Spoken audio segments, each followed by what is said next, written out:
Ver elinize abla.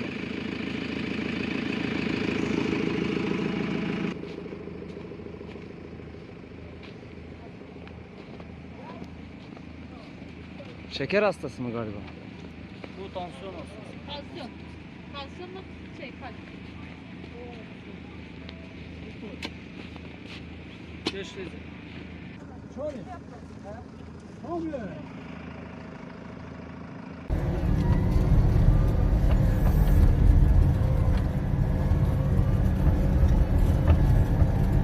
Ya Allah. Ya Allah. Ya Allah.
Şirvan Elmadalı köyünde mahsur kalan yolcu aracını şu anda İl Özel İdare ekipleri kurtarma çalışması yapılıyor.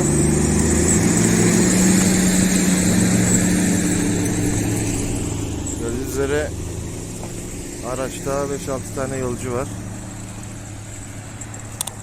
Araç kurtarıldı.